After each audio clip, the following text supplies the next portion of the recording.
How can teachers continue to develop even after years in the classroom? Our annual event for English teachers aimed to inspire professionals across Spain by promoting the British Council's new framework for continuing professional development, Teaching for Success. There are various things that we've developed as part of the Teaching for Success approach, which I'll be talking about as well. So we've got a framework, continuing professional development framework, modularised training and free resources on the Teaching English website.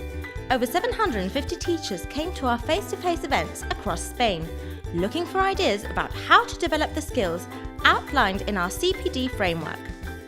One of them was how to integrate ICT into lessons. But how can we help young people to become more teach-savvy?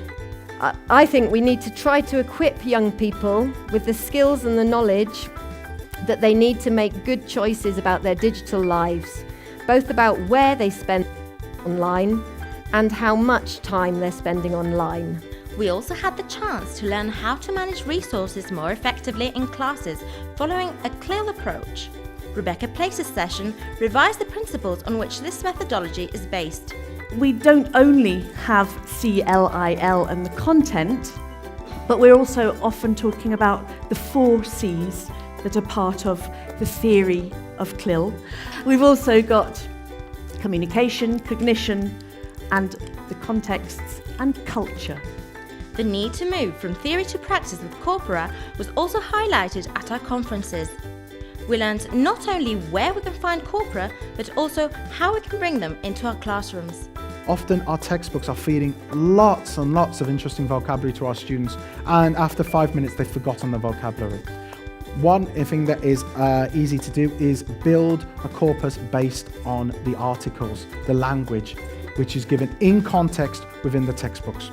As part of the 400th anniversary of Shakespeare's death, we also had time to revisit his works through a selection of video shorts. These provide a great way to teach either English language or literature in an imaginative way, using techniques such as resetting. Resetting is when we keep the text of Shakespeare, we simply put it somewhere else. And a very famous example, 20 years old now, but it still seems very fresh, is this Baz Luhrmann film of Romeo and Juliet, which is set in a fictitious Verona beach, somewhere in the Americas.